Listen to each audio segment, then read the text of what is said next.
I came back from the cabin without warning. I'd forgotten my keys. Walking into the apartment, I went numb. My daughter was on her knees in front of her father-in-law. He was holding her by her hair and saying, "Now I'm going to teach you how a real woman is supposed to act in her husband's house." Friends, before I begin my story, I have a small request. If stories about tough decisions and complicated destinies touch your heart, please subscribe to the channel and hit that like button. And in the comments, let us know what city you're listening from. It always warms my spirit to see how many of us are out there. Enjoy the story. Silence. That was what I valued more than anything. I spent my whole life working as the head archivist of the county, surrounded by the silent witnesses of history, yellowed pages, birth records, and wax seals. Documents don't scream, they don't demand attention, they just hold the truth until someone decides to find it.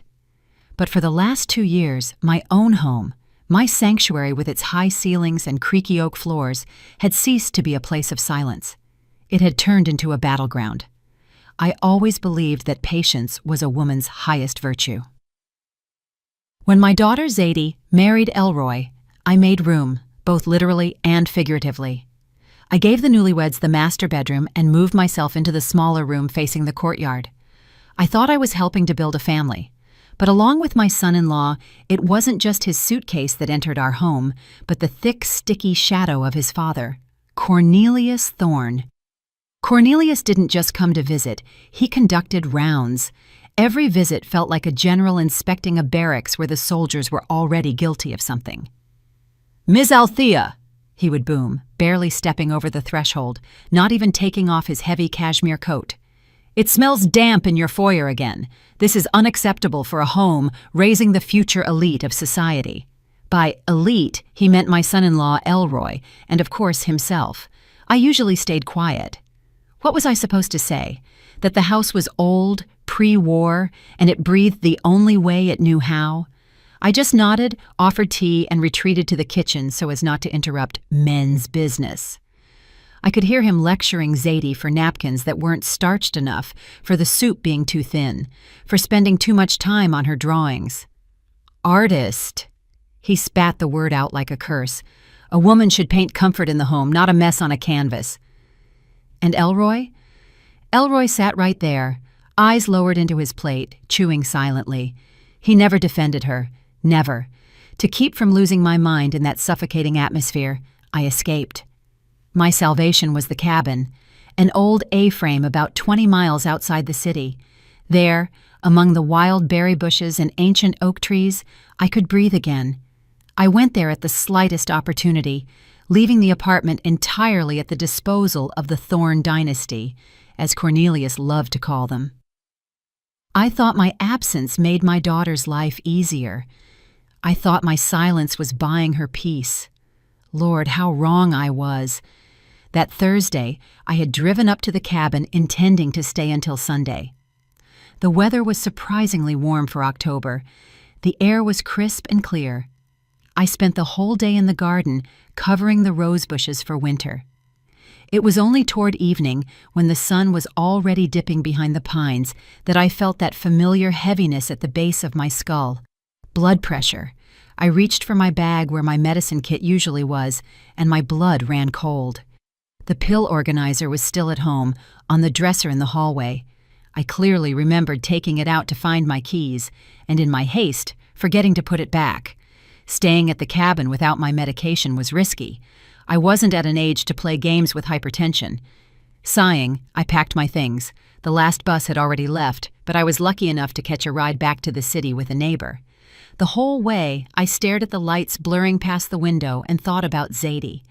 Lately, she had become so pale, so quiet. The mischief that used to dance in her eyes had been replaced by fear.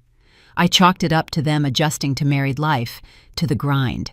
I convinced myself, they'll work it out. Love takes time. The main thing was not to interfere. A mother-in-law always ruins things. I was so afraid of becoming that angry, stereotypical mother-in-law that I had turned myself invisible. I walked up to my building at dusk. The windows of our third-floor apartment were blazing with bright, anxious light. Usually, Zadie loved dim lighting. floor lamps, coziness. But this was full illumination, like an operating room. Climbing the stairs, I reached for my keys out of habit, but stopped. The door wasn't locked. The latch was just pulled to, but it hadn't clicked into the groove. Someone must have entered or left in a hurry, or they were expecting someone. I slipped into the foyer silently. Years of working in the archives had taught me to walk without disturbing the dust. A strange, ringing silence hung in the apartment. No TV, no clinking dishes, only a low, measured voice drifting from the living room. "Because you don't understand your place, little girl." It was Cornelius. But the tone, it wasn't the grumpy tone I was used to. There was a cold, sadistic threat in this voice. I took a few steps down the hallway. My heart was beating somewhere in my throat, but my feet carried me forward on their own. I stopped in the doorway, hidden by the shadow of the china cabinet, and looked into the living room. The image that revealed itself to me burned away every last shred of sentimentality I had left. In the middle of the room, on our old Persian rug, my daughter, my proud, talented Zadie, was on her knees. She was wearing a simple house dress, her head hung low. Before her, looming like a cliff, stood Cornelius. He was holding her by her hair, not just holding it. He had wrapped her thick, dark braids around his fist, forcing her to tilt her head back so her neck was unnaturally arched. A grimace of pain and humiliation was frozen on her face. Tears streamed down her cheeks, but she didn't make a sound. "Repeat it," Cornelius said quietly, almost gently, and that gentleness reeked of the grave. "Repeat what I said." In the corner of the room by the window stood Elroy, my son-in-law, my daughter's husband. He stood with his back to them, staring into the dark glass. His shoulders were trembling, but he didn't turn around. He knew what was happening, and he was doing nothing. I was wrong," Zadie whispered. Her voice shook and broke. Cornelius yanked her hair harder. Zadie let out a quiet sob. "Louder, and with respect." "I was wrong! Now I'm going to teach you how a real woman is supposed to act in her husband's house, since your own mother didn't bother to explain these simple truths to you." In that moment, something inside me died. The Althea who feared conflict died. The woman who believed that a bad peace is better than a good war died. All the fear, all my polite softness vanished, evaporated, leaving behind only icy clarity. It was as if I were looking at an old, damaged document that needed urgent restoration, or history would be lost forever. I didn't scream. I didn't throw myself at him with my fists. What could an elderly woman do against a heavy-set man pushing 250 pounds? Any hysteria right now would work against us. He would say I was crazy, that I was imagining things, that this was a disciplinary matter. No, archivists don't make scenes. Archivists document facts. Slowly, trying not to let a floorboard creak, I stepped back into the shadows of the hallway and took my smartphone out of my pocket. The camera turned on silently. I raised the phone, catching Cornelius's profile distorted by power, his fist in my daughter's hair, and Elroy's indifferent back. I hit record. Seconds stretched into eternity. The screen captured every word, every movement. "You should thank us, Zadie. Thank us for accepting you into the family," he said, leaning into her face. "Save." I dropped the phone into my pocket. The video was saved. I had the proof. Now I needed to act, not as a protective mother, but as a strategist. If I walked in now, they would make excuses. I needed to catch them off guard, but in a way that left them no time to concoct a lie. I turned back to the front door, grabbed the handle, opened it wide, and then slammed it shut with all my might, loud and rattling, as if I had just burst in from the street without a care for silence. "Zadie! Elroy! I'm home!" I shouted in a bright, casual voice, throwing off my coat. "Can you believe it? I forgot my medicine!" The sound of the slamming door rang out like a gunshot. A deathly silence fell over the living room, followed by frantic shuffling, like rats scurrying into corners. I took a deep breath and stepped out to meet the enemy. I walked into the living room, shuffling my slippers a little louder than usual, feigning shortness of breath. The scene had changed instantly, like in a cheap vaudeville show where the curtain drops too early. Cornelius was no longer looming over my daughter. He was standing by the fireplace, adjusting the cuffs of his pristine white dress shirt, and a mask of benevolence was rapidly forming on his face, which was still red from exertion. Zadie jumped up from her knees. She moved jerkily like a broken doll. She turned her face away, hiding her eyes from me, and mumbling something incoherent about a kettle left on the stove, she darted past me into the kitchen. I felt her shoulder brush mine. She was trembling. That trembling passed to me, but I forced my hands to stay steady. I just gripped the pill bottle tighter, which had conveniently been in my coat pocket. "Ah, Ms. Althea." The in-law's voice sounded almost joyful, though cold malice still splashed in his small, beady eyes. "We were just discussing family traditions with the young folks. Zadie, you know, she can be a bit too emotional sometimes." "Nerves, it's all nerves." Elroy finally turned from the window. He didn't look at his father. He looked at the toes of his shoes. "Yes, Mama," he squeezed out. "We were just talking." I sank into an armchair, sighing heavily, and rubbed my temples. "Oh, Cornelius, getting old is no joy. My head started hurting so bad I didn't even notice you had come over." "And Zadie?" "Yes, she's sensitive. Been that way since childhood." I saw the tension in his shoulders drop. He bought it. He didn't see a threat. He saw a tired, foolish old woman concerned with her blood pressure. To a man like Cornelius, women are divided into two types, those who can be used and those who can be ignored. I voluntarily stepped into the second category. "You should get some rest, Ms. Althea," he threw out condescendingly, heading for the exit. "I won't tire you out. I have a big day at the committee tomorrow. We're preparing for the city's centennial jubilee. You understand, the Thorn Line has always been at the center of our region's history." He left, leaving behind the smell of expensive cologne mixed with the smell of fear, which now soaked the walls of my apartment. I didn't sleep that night. I lay in the dark, listening to the silence in my daughter's room through the wall. It was too dense, that silence. I knew Zadie wasn't sleeping. I knew she was lying there, staring at the ceiling, hating herself for her weakness.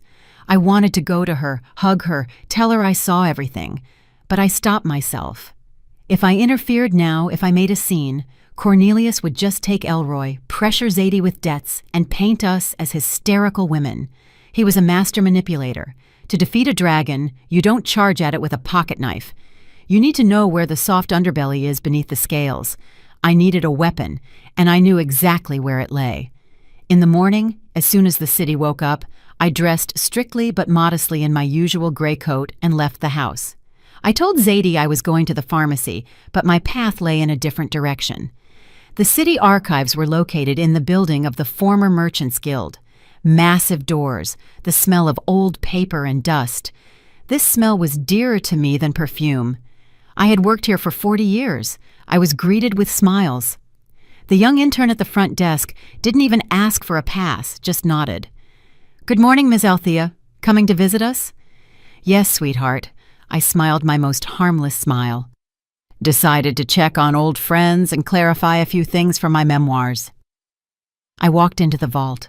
It was cool in there, rows of metal shelves stretched into the gloom.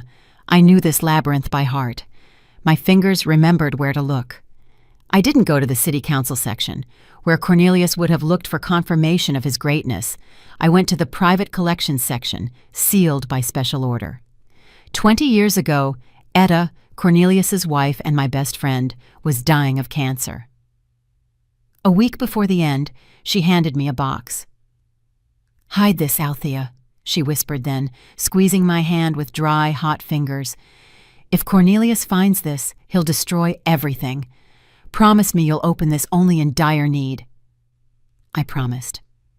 I filed the documents as an unclaimed private archive and shoved the box into the farthest corner of shelf number 17. I hoped this day would never come. I kept the piece of Etta's memory, allowing Cornelius to play the grieving widower and the great patriarch. But yesterday he raised a hand to my daughter. The statute of limitations had expired. I found the box. It was covered in a thin layer of gray dust. Blowing it off, I untied the strings of the folder. Inside lay letters, yellowed envelopes covered in Etta's small beaded handwriting, and beneath them, a thick notebook with a faux leather cover, a medical registry from a private clinic that had closed in the late 90s. I scanned the documents. My heart beat steadily and sharply, like a metronome. This wasn't just a weapon. This was a bomb capable of blowing apart the entire fake facade Cornelius had been building for decades. His vaunted dynasty, his pride in his ancestors' blood, his right to power, it all rested on one big lie. I carefully placed the papers in my bag. Now I knew what to do. Walking out of the archives, I sat on a bench in the square. The sun shone bright but offered no warmth. I took out my phone and dialed the in-law's number. It rang for a long time. He didn't like to answer immediately. He held the pause to emphasize his importance. "Speaking," his baritone finally boomed. "Good morning, Cornelius. It's Althea. I hope I'm not distracting you from state affairs." My voice was soft, almost fawning. "I'm busy, Ms. Althea. Speak to the point." Of course, it's about yesterday. You were talking about the Jubilee, about the campaign for city council. I was thinking, I do have some savings from selling my parents' cabin, and just what I've set aside. I understand elections are an expensive business. Silence hung on the line. I could almost physically feel the calculator clicking in his head. Greed. That was the chink in his armor where I intended to slide the blade. "Go on." His tone changed. The irritation vanished, replaced by predatory interest. "I would like to make a contribution. We are family, after all. And for Zadie, it would probably be more peaceful if we showed solidarity. Maybe you could stop by for tea today? Around 5 o'clock? Zadie won't be here. She went out to sketch so we can talk frankly. About figures." He coughed, trying to hide his eagerness. "Well, family support? That is commendable. I'll find a window in my schedule. I'll be there at 5. I hung up and looked at the archive building. He thinks he's coming for an old fool's money. He doesn't know I've prepared tea flavored with ashes. At exactly 5 o'clock, the doorbell rang. Persistent, demanding, 2 short bursts. Cornelius wasn't late, and he didn't arrive early. He appeared exactly when he said, as if time itself was obliged to adjust to his schedule. I opened the door, feigning hospitality. I was wearing my best house dress, dark green with a brooch at the collar, and on my face was a mask of submissive waiting. "Come in, Cornelius, come in," I bustled, taking his heavy coat. He allowed me to wait on him without even looking in my direction, as if I were a coat rack. He walked into the living room like he owned the place, scanning the room as if already calculating what could be remodeled. On the table sat my signature caramel cake, fine china, and silver spoons, everything he liked. Attributes of a decent home that he bragged about so much. "Well, Ms. Althea." He sank into the armchair, the springs creaking pitifully beneath him.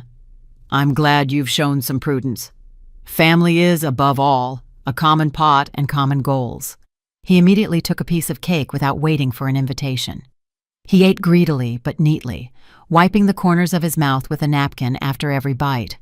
I sat opposite, hands folded in my lap, observing. "Of course, Cornelius.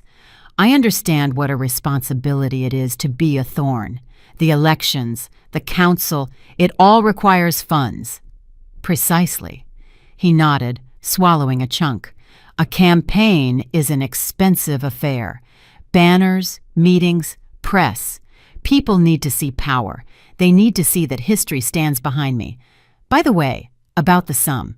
What figure are we discussing?" I named a sum.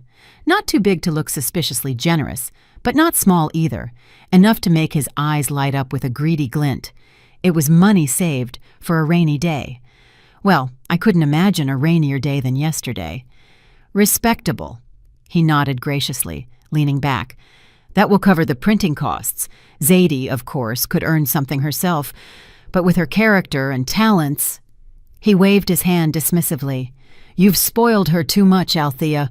A woman should be a quiet harbor, not a storm in a water glass. Look at my Etta. She was a saint of a woman, quiet, submissive, knew her place. At the mention of Etta, everything inside me tightened. Knew her place. I remembered that place. I remembered her tear-stained eyes, the bruises she hid under long sleeves, and the animal fear with which she flinched at the sound of his footsteps. Yes, Etta was wonderful, I said quietly, pouring him more tea. By the way, Cornelius, I was going through some old papers in the closet the other day. You know, nostalgia, and I found a curious thing. I stood up and went to the dresser, where I had placed a small stack of letters tied with a ribbon beforehand. It was just a tiny fraction of what I had taken from the archives, the most innocent part, just correspondence between Etta and her sister about the weather and fabric prices. No secrets, just household nonsense. I placed the stack on the edge of the table next to his cup. Etta's letters. I thought maybe you'd find it pleasant to read, to remember your youth. She writes so warmly about your home. Cornelius didn't even touch the letters. He cast a squeamish glance at them, as if I had put a dead mouse on the table. "Why do I need that junk?" he scoffed. "The past should stay in the past. Etta was a simple woman, Althea. What could she write about? Seedlings? Gossip? No." "But it's a memory," I murmured, intentionally playing the role of a sentimental fool. "Memory is monuments, Ms. Althea. It's crests, it's medals, it's achievements. But papers scribbled with women's nonsense, that's trash." He pushed his cup away. "Get rid of it. Better yet, burn it. No need to clutter the house. You can already barely breathe in here from the dust." He said it with such ease. Burn it. He was sure he knew everything about his wife. He was sure she was an empty shell created only to serve as his background. His arrogance was so great, he didn't even entertain the thought that a simple woman could have her own secrets. That was his fatal mistake. He underestimated not only me, but the woman he lived with for 30 years. "As you say, Cornelius," I agreed submissively, putting the letters back in the drawer. "You know best." He stood up, brushing crumbs from his trousers. The talk about money had calmed him, filled him with a sense of self-importance. He got what he came for, and now hurried to leave so as not to waste his precious time on the company of a boring old woman. Already in the foyer, putting on his coat, he stopped and looked around the hallway.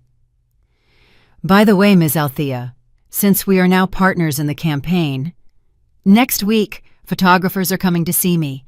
Need the ambiance for the brochure, you understand? The atmosphere of an old noble nest. My study is being renovated, so I decided to hold the shoot here. You have high ceilings, crown molding." I froze. He wasn't asking. He was stating a fact. "Here?" I repeated. "Yes, but some things need fixing." He pulled a folded sheet of paper from his pocket and handed it to me. "Here's a list. Those curtains in the living room? Hideous. Take them down. We need heavy velvet ones, burgundy or emerald. Rearrange the furniture according to the diagram, and take those knickknacks off the shelves. Leave only the leather-bound books. Everything must look dignified. Get it done by Tuesday." He shoved the list into my hand like I was a bellhop at a hotel. "And warn Zadie.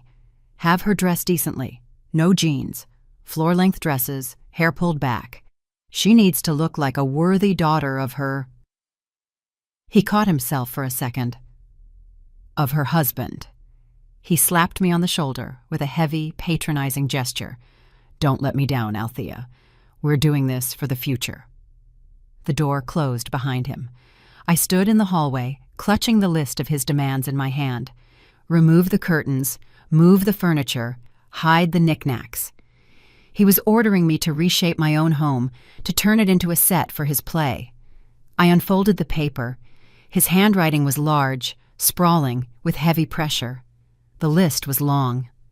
I walked slowly into the kitchen, put the paper on the table next to the half-eaten cake, then took out a matchbox. I struck a match against the side. The flame flared up merry and bright.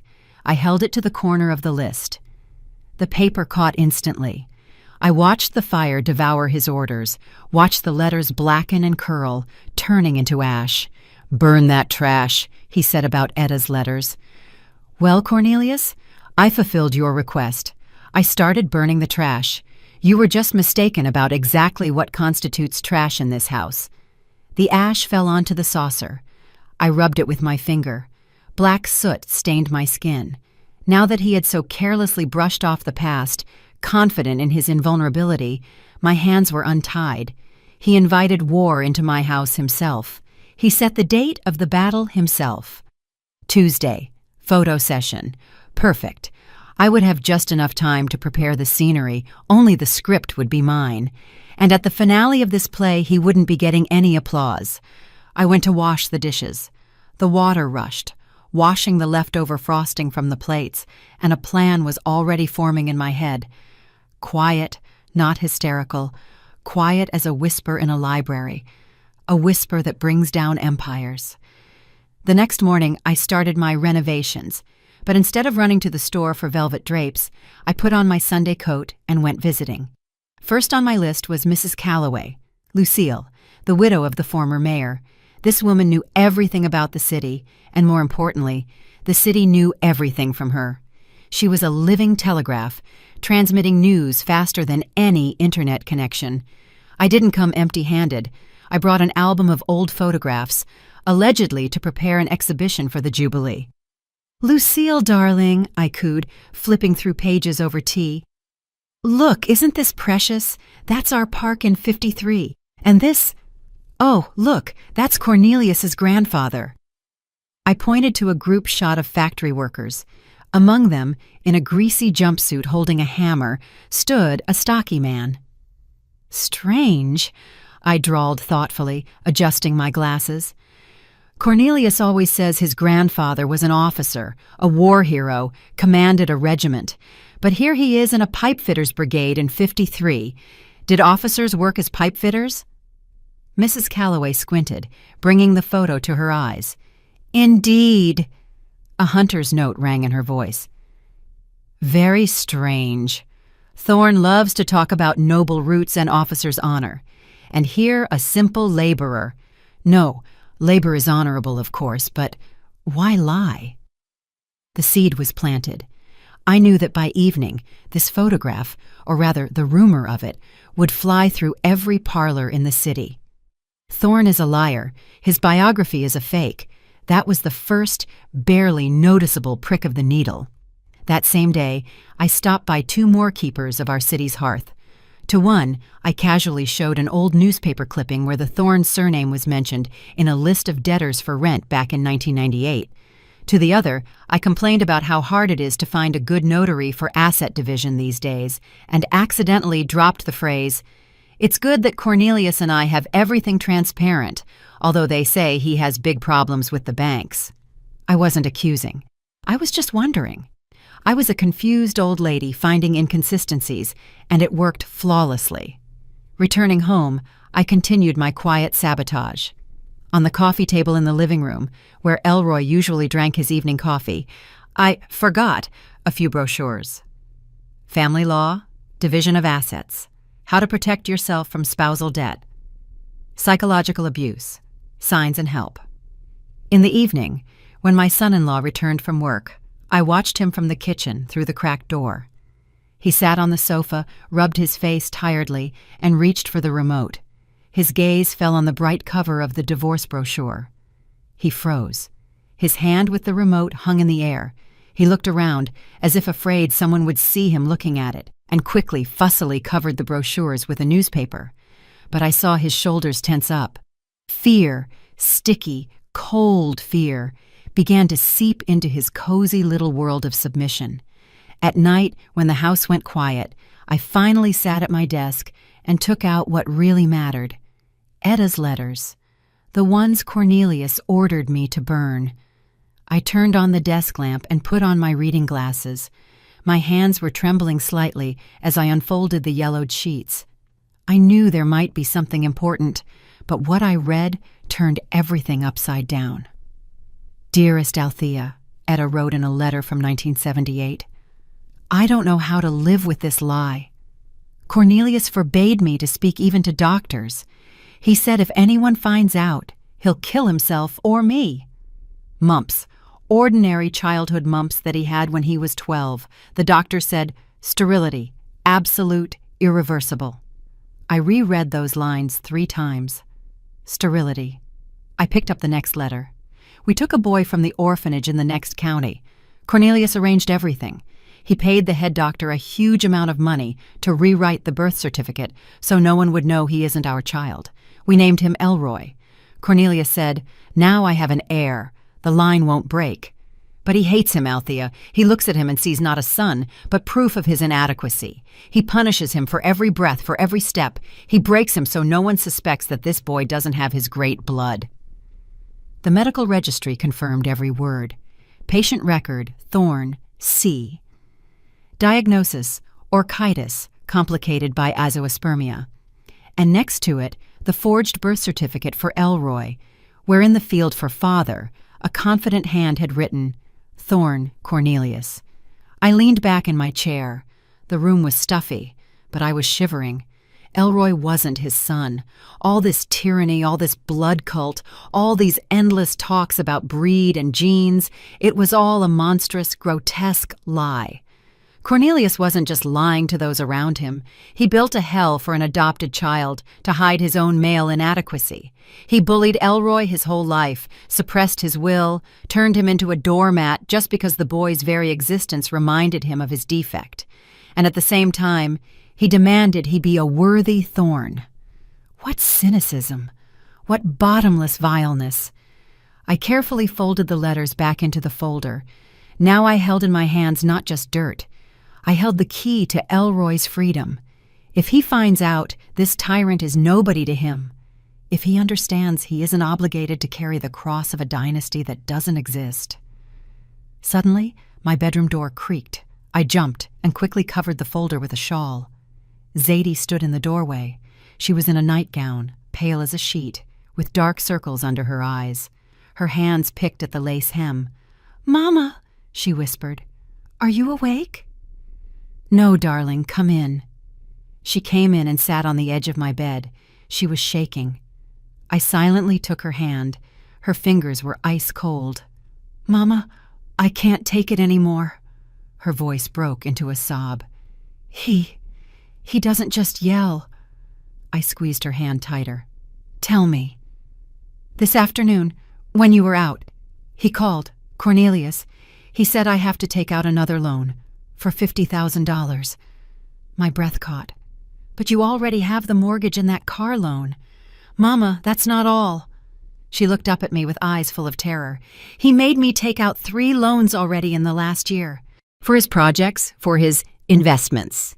He said it was temporary, that he'd pay it all back with interest as soon as he won the tender, but he doesn't pay anything back. He just spends the money, Mama, on his suits, on banquets, on creating an image." "Lord have mercy," I exhaled. "Why didn't you say anything?" "He threatened me." Zadie started crying, covering her face with her hands. "He said if I refused or told anyone, he'd make Elroy divorce me. He said he'd sue for custody if we ever had kids, that he'd have me declared mentally incompetent, that he has connections everywhere. Mama, I signed everything. I'm scared of him. He's crazy." I hugged my daughter, pressing her head to my chest. I stroked her hair, feeling cold, calculated rage boiling inside me. He wasn't just a tyrant, he was bankrupt. He was a parasite attached to my daughter, sucking the life and future out of her to feed his bloated pride. He drove her into a debt pit. He blackmailed her with a family he never had by right of blood. "Hush, baby girl, hush," I whispered, rocking her like I did when she was small. "Everything is going to be all right. No one is going to touch you. No one is going to take your future." I looked at the folder under the shawl, then at the clock. It was 3:00 a.m. "Go to sleep, Zadie. Tomorrow is a new day." "Mama, what are we going to do?" She lifted her tear-stained face. "We're trapped." "No," I said firmly. "We aren't the ones trapped. He is. He just doesn't know the lid is slammed shut yet." I tucked her in, gave her a sedative, and waited until she fell asleep. I didn't go to bed myself. I sat in the dark and thought. The stakes had risen to the heavens. This was no longer just about moral humiliation. This was about financial catastrophe and criminal acts. If I simply exposed his lineage, in his malice, he might destroy Zadie financially before he went down. The loans were in her name. Banks don't care who anyone's son is. I needed to act fast and ruthlessly. I didn't just need to defeat him. I needed to crush him publicly, so that no one, not the banks, not the judges, not Elroy, would have any doubt about who he was. Tuesday. Photo session. No, that's too small. I remembered the dinner. The celebratory dinner he planned to host in honor of launching his campaign.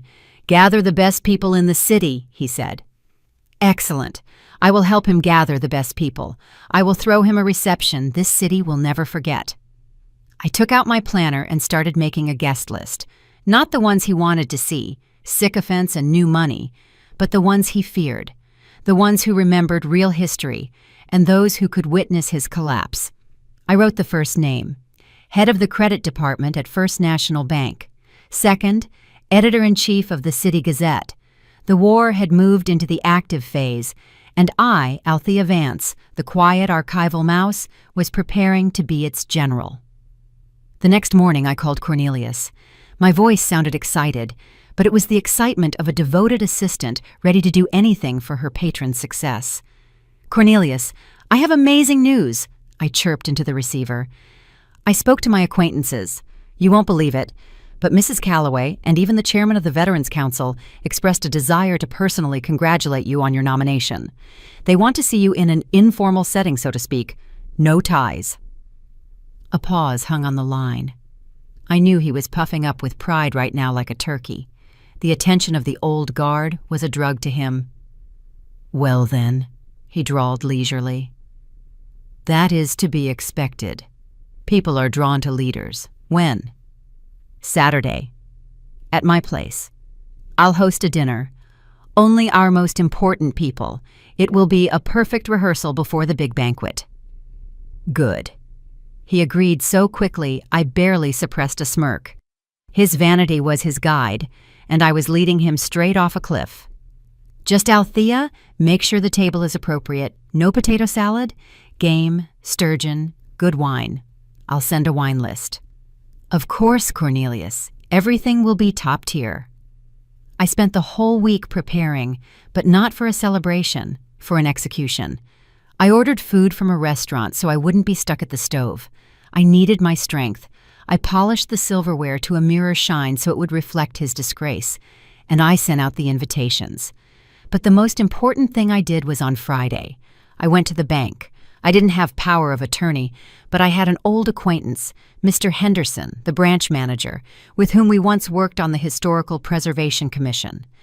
I came to him not as a client, but as a weeping mother. "Robert," I said, sitting in his office and crumpling a handkerchief, "I'm scared for my daughter, my son-in-law. He's acting strangely, taking out loans, says it's for his father's business. But I see there's no money. Zadie cries, says she signed some papers without looking. I'm begging you, just tell me how bad it is. I'm not asking for statements, I just need to know. Do I sell my apartment to save them from prison?" Mr. Henderson, a soul of kindness, couldn't refuse. He went pale looking at the monitor. "Ms. Althea." He took off his glasses. "It's not just bad, it's a catastrophe. 3 consumer loans, crazy interest rates, and all the money was transferred the same day to accounts of some fly-by-night brokerage firms. It's a pyramid scheme, Althea, pure and simple." He printed me an unofficial reference, movement of funds, signatures, dates. It was proof not just of stupidity, but of Cornelius's criminal negligence, playing with my daughter's money in a casino called Investments. Saturday arrived. By 6:00 p.m., my apartment was transformed. I had removed extra items, creating an illusion of space. The table was covered with a snow-white tablecloth. Crystal sparkled. The guests began to gather. Mrs. Calloway arrived in a severe black suit, lips pursed. Old Dr. Abernathy came, who had known everyone in this town since they were in diapers. 3 other respected citizens arrived, the very matriarchs and patriarchs whose opinion was law. They greeted each other with restrained nods. They didn't come to celebrate. They came to watch the spectacle of unseen audacity I had hinted at. Cornelius appeared last. He walked in like a victor in a new graphite-colored suit with cufflinks sparkling in the chandelier light. Elroy and Zadie walked behind him like shadows. Zadie was in a long gray dress, pale, with a dull gaze. Elroy in a tight jacket, hunched over, twitchy. "Greetings, ladies and gentlemen," Cornelius boomed, spreading his arms. "Glad to see the cream of our society at one table." The guests responded with polite but cold nods. Cornelius didn't notice, or didn't want to notice. He walked to the head of the table and sat down, not even waiting for the ladies to be seated. Dinner began. Cornelius talked. He talked about the fate of the nation, about the decline of morals, about how important it is to preserve traditions. He ate sturgeon, washed it down with wine, and pontificated. "My line," he broadcasted, raising a glass, "has always served as an example. My grandfather fought in the war, my father built this city, and I, as the head of the family, carry this banner. We thorns, we are steel." Mrs. Calloway coughed delicately. "Excuse me, Cornelius," she said quietly, "but what regiment did your grandfather serve in? I was just going through the archives recently." Cornelius froze for a second, but immediately recovered. "Cavalry, of course. Guards regiment. Swords drawn. Huzzah!" Mrs. Calloway exchanged glances with Dr. Abernathy. A mixture of pity and contempt read in their eyes. The tension at the table grew. The guests barely ate. They were watching this one-man show, waiting for the climax, and Cornelius began to bring it closer himself. The wine hit his head. He felt the audience wasn't warming up and decided he needed to show power. "Zadie!" he barked suddenly, slamming his palm on the table. "Why are the glasses empty? Are you asleep? Tend to the guests. What did your mother teach you?" Zadie flinched, dropping her fork. The sound of silver on china rang out deafeningly. She jumped up hastily, grabbed a bottle of wine. Her hands were shaking.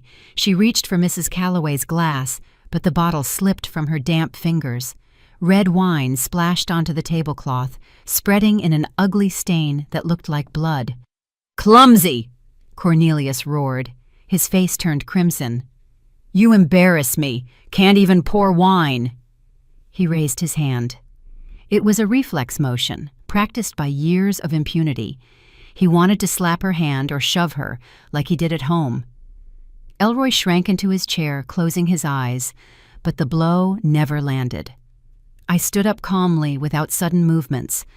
I walked over to Zadie, took the bottle from her hands, and set it on the table. Then I put my hand on her shoulder. My palm was heavy and warm. "No," I said. My voice was quiet, but in the ensuing silence, it sounded like a gong strike. "She will not be pouring. She is not the help, and she is not your property." Cornelius slowly turned his head to me. His eyes bulged with surprise. "Mutiny on the ship from this gray mouse?" "What did you say?" he hissed. "You dare dictate to me in the presence of my family?" "This isn't your family, Cornelius." I called him by his first name without the Mr. for the first time in 20 years. "And this isn't your money." I pulled the folder from under a napkin, the one with the bank statement, and threw it on the table right onto the plate with the half-eaten sturgeon. "What is this?" He recoiled squeamishly. "That is the bill," I said. "The bill for your greatness. 3 loans in Zadie's name, $75,000. Money you stole from your children and threw to the wind on those investments of yours that popped like soap bubbles." The guests gasped. Dr. Abernathy reached for the folder, opened it, ran his eyes over the lines. "My God," he muttered. "Crypto guarantee? Cornelius, did you put the children's money into pyramid schemes?" Cornelius went pale. Sweat broke out on his forehead in large drops. "That's a lie," he shouted, jumping up. "It's a fabrication. This witch wants to frame me. I am a businessman. I have assets." "You have nothing," I cut him off. You are bankrupt, Cornelius. You live off your son's wife, whom you drive into debt by threatening to destroy her marriage. You aren't a patriarch. You are a parasite." "Silence!" he roared, losing human form. He grabbed a steak knife from the table. "I'll kill you!" Zadie screamed. The guests recoiled in horror. "Go ahead," I said, looking him straight in the eyes. I didn't step back an inch. "Strike me in front of witnesses. Show them all who the real Cornelius Thorne is." He froze with the knife in his hand. His chest heaved. He looked around. 10 pairs of eyes were staring at him, and in those eyes there was no respect, no fear, only disgust. He slowly lowered the knife. Silver clattered against the plate. You don't understand," he wheezed, trying to regain shreds of dignity. "I did it for the family, for the future." "For the future?" I asked. "What future? A future built on lies?" I took a step toward the table and picked up the second folder, the one that had been lying on the sideboard. The folder with Etta's letters. "Speaking of the future," I said, opening it, "and the past. You love to talk about blood so much, Cornelius, about dynasty, about how important it is to pass on genes." I pulled out the medical chart, old and tattered. "What is that?" He backed away.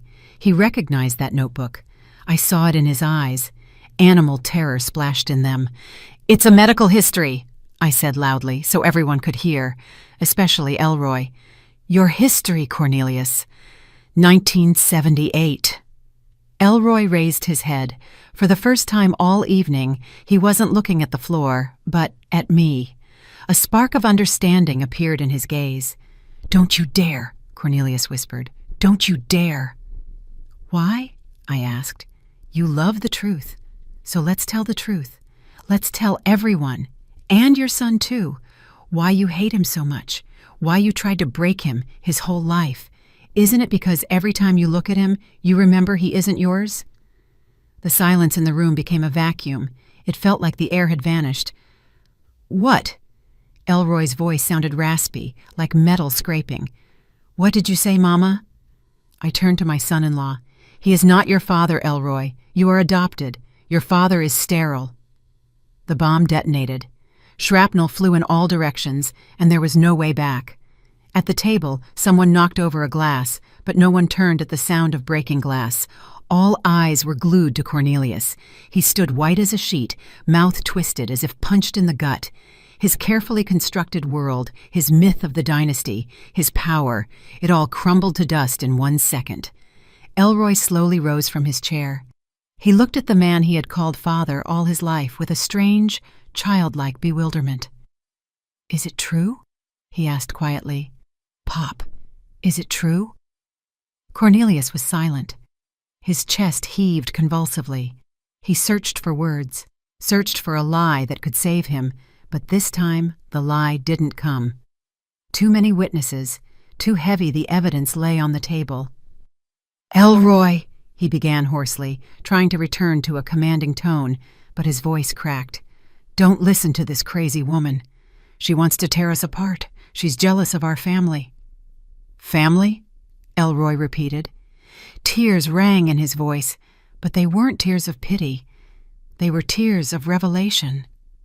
"You told me my whole life I wasn't worthy of your blood, that I shamed the Thorne line. You beat me with a belt for getting C's because Thornes don't get C's. You made me quit music because men in our family are engineers.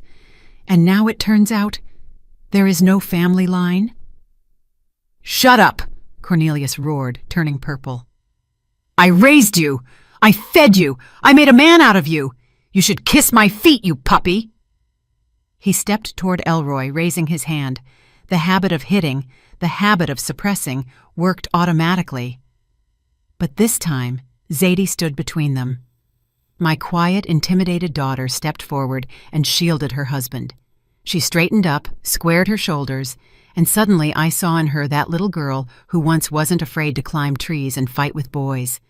"Don't you dare," she said, clear, loud. "Don't you dare touch him." Cornelius stopped. He looked at Zadie, then at me, then at the guests who watched this scene with horror and revulsion.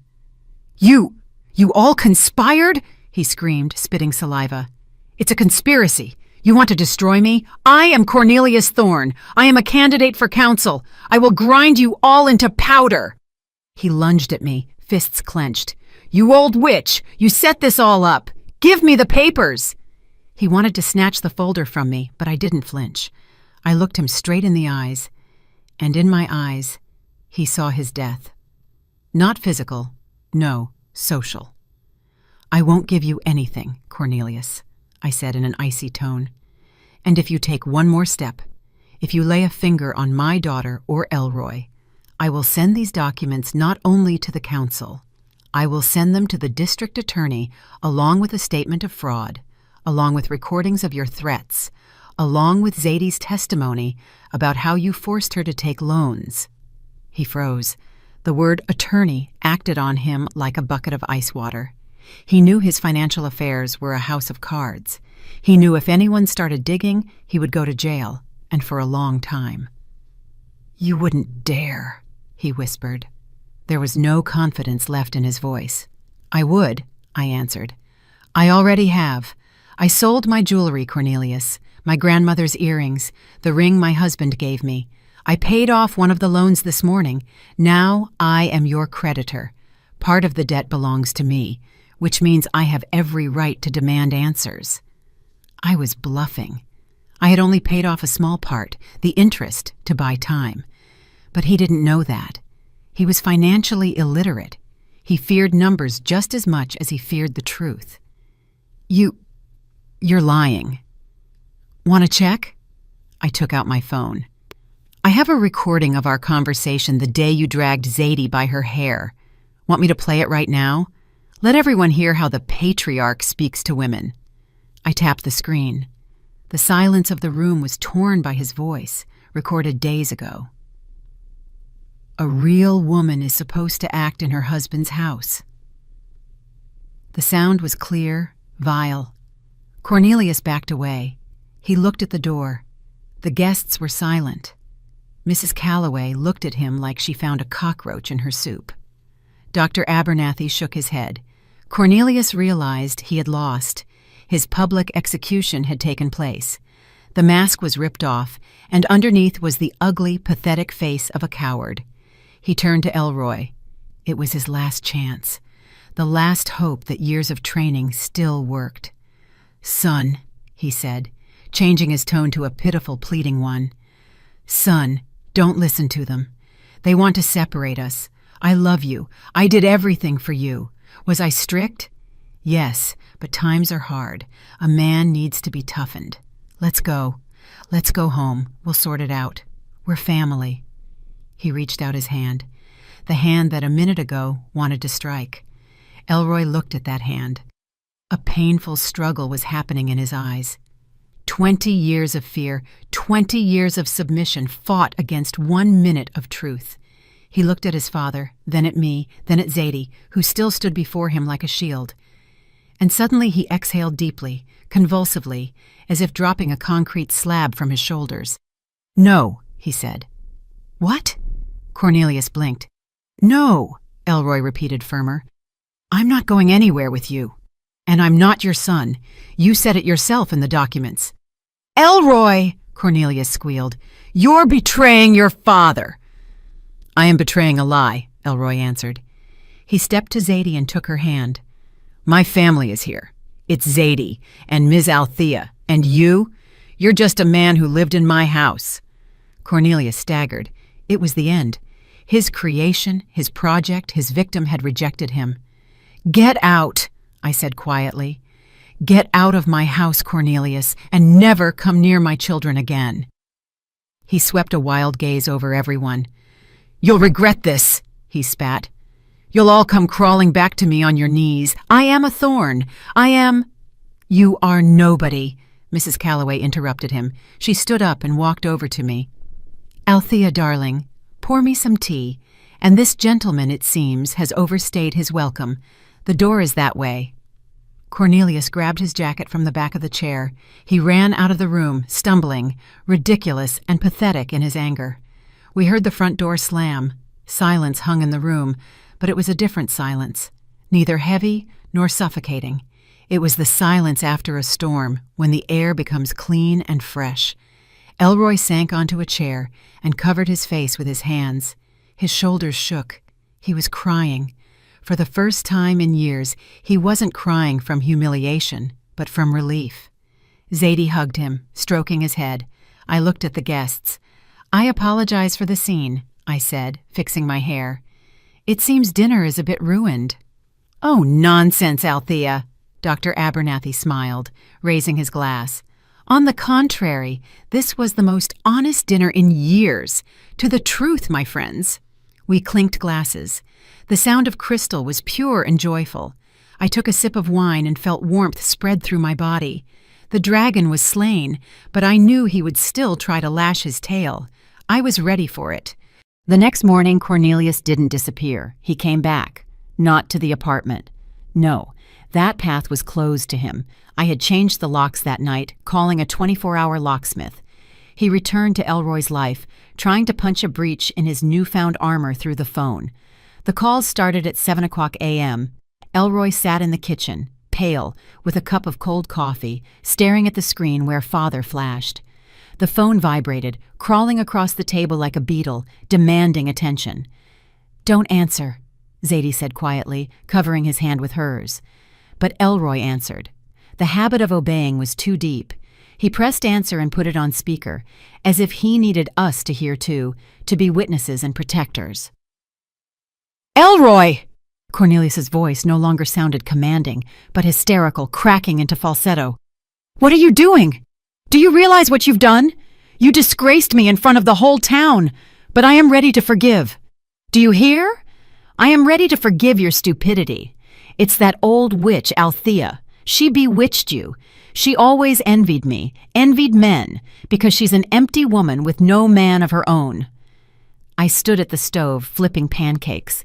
My hand didn't tremble. His insults didn't wound anymore. They were predictable as autumn rain. "She's lying, Elroy," he continued, screaming into the phone. "Those documents are fakes. She bought them in an alley. I am your father. You are my blood. And if you don't come out to me right now, don't come downstairs, I will call the creditors right now. I'll tell them where your wifey lives. I'll tell them she's a fraud. They'll come, Elroy. The collectors will come. They'll take everything down to your underwear. Choose. Either you come down and we go to campaign headquarters, or your life turns into hell." Elroy looked up at me. Fear splashed in his eyes again. Fear of collectors, of the omnipotence of a father who always knew how to solve or create problems. I turned off the stove, wiped my hands on a towel, walked to the table, and took the phone from my son-in-law's hands. "Good morning, Cornelius," I said into the receiver in a calm, matter-of-fact tone. "You seem to have forgotten what I told you yesterday." "You—" He choked. "Put my son on." "You have no son," I cut off. "And regarding the creditors? Don't bother. I already spoke to them." "What?" He choked. "I was at the bank, Cornelius, this morning at opening. I showed them documents. Not the ones about your sterility, that's personal, but the ones about your schemes. About how you forced Zadie to take loans under duress. About where the money went.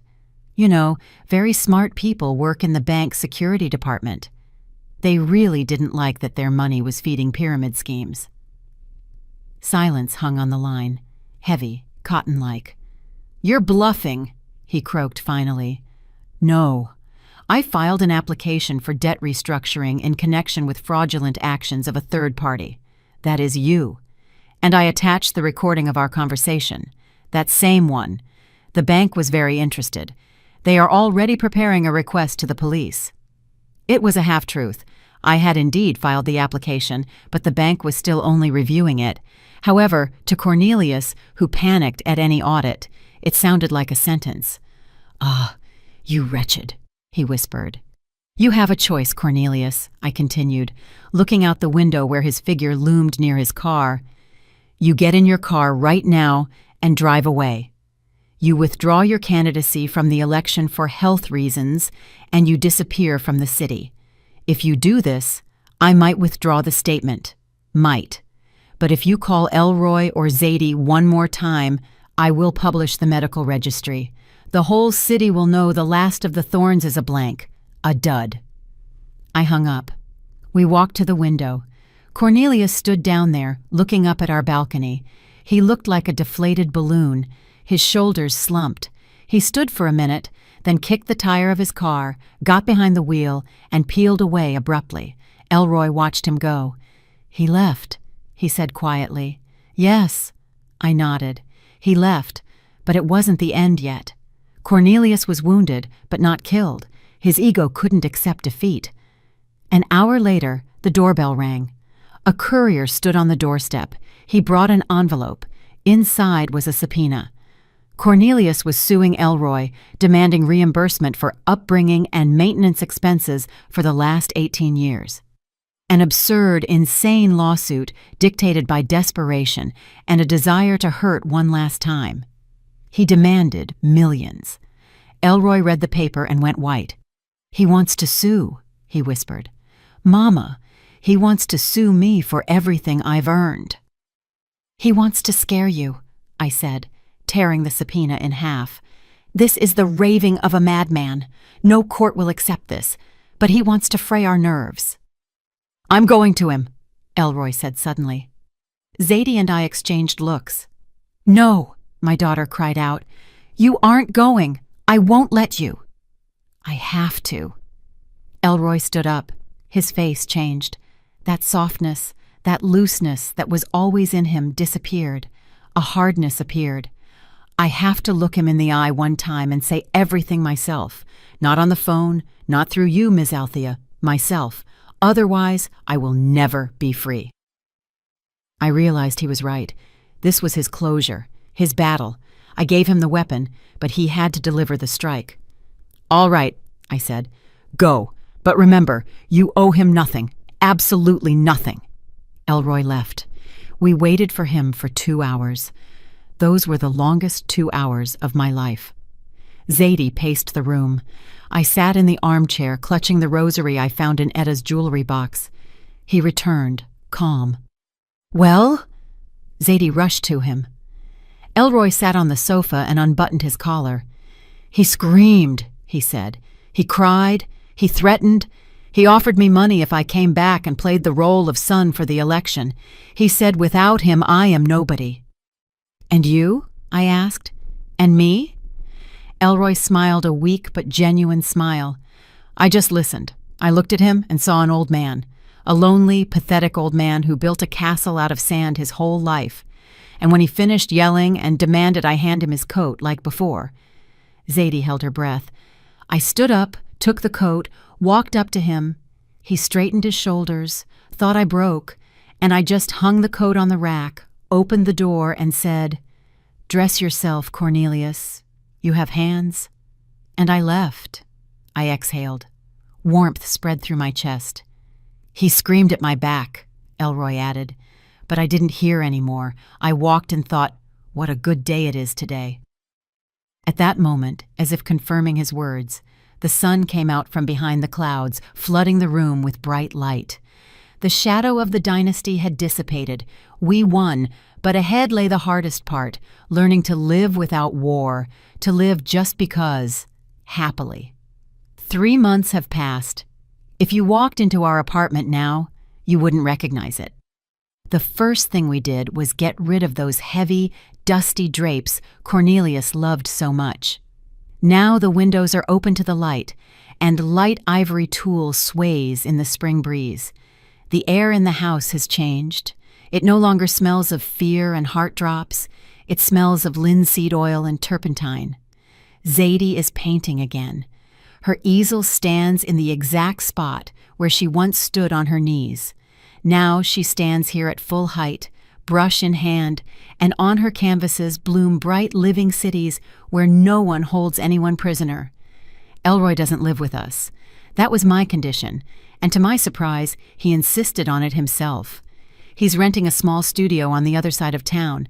He goes to a therapist, learns to breathe again, learns to make decisions, from choosing toothpaste to planning a budget. He and Zadie, they're like high schoolers now, going on dates, walking in the park, getting to know each other all over again without the looming shadow of a father. I see Elroy look at her not as a life raft, but as a woman he chooses every day of his own free will. And me? I return to where I always felt best, the cabin. I'm sitting on the porch, wrapped in a blanket. Before me steams a cup of tea, the same one made of fine china with a gold rim that I drank from when I declared war on Cornelius. Now it is my victor's cup. Around me is silence, but it's not that ringing emptiness of loneliness. It is the silence of peace. I spent the whole morning in the garden, planting roses. My hands, used to the paper dust of archives, are now in the earth. I'm planting the peace rose variety, large yellow-pink buds. They say they are very resilient, like us. The gate creaked. It was the mail carrier, old Mr. Fred, bringing newspapers and bills. I wasn't expecting letters, but among the electric bills lay a plain white envelope with no return address. The postmark was blurry, but I made out the name of the town, a distant county seat way up north, where winter lasts 6 months. I opened the envelope. Inside, there was no letter, just a clipping from a local paper, the Northern Herald, dated last week. The blurb was tiny, in the miscellaneous column. A poor quality photo showed the opening of some municipal archive or DMV office. In the center, cutting the ribbon, stood the mayor of that town, and to the side, in the background, in a baggy, cheap suit with a folder under his arm, stood him, Cornelius. He looked small, hunched. Where did his lordly posture go? Where did that commanding squint vanish? In the photo was an ordinary, tired clerk. Junior record specialist, the caption read, listing those present. He fled to the edge of the world to start over. But there, in that cold land, without Zadie's money, without my silence, without Elroy's submission, he became who he really was, nobody. A small man with big ambitions that are now only good for shuffling papers from one desk to another. I looked at his face on the grainy newsprint. I felt neither schadenfreude nor pity, only deep, absolute indifference. He was to me no more than a historical fact, an unpleasant episode that had finally concluded. I took out a box of matches, struck the sulfur head. The flame danced in the wind, but I shielded it with my palm. I held the flame to the corner of the newspaper clipping. The paper flared up instantly. I held it until the fire reached Cornelius's very face, devouring his fake smile, his fear, his past. The ash fell to the ground at the roots of my new roses. Good fertilizer. "Goodbye, Cornelius," I said aloud. The wind picked up the black, weightless dust and carried it into the garden, dissolving it in the air. I took a sip of tea. It was strong, sweet, and hot, the taste of freedom. I closed my eyes and turned my face to the spring sun. I am no longer just a mother or a grandmother, and certainly not a quiet mouse. I am a keeper who was able to protect her fortress, and now, for the first time in many years, the gates of this fortress are open only for happiness. Did you like the story, and which city are you listening from? Let's meet in the comments. If you liked the story, you can support me by sending a super thanks so I can keep bringing more stories like this. Thank you so much for your sweet support. I'm looking forward to your comments on the story. On the screen, you can see 2 new life stories that I highly recommend. There's so much more on my channel. Don't forget to subscribe. See you in the next life story with love and respect.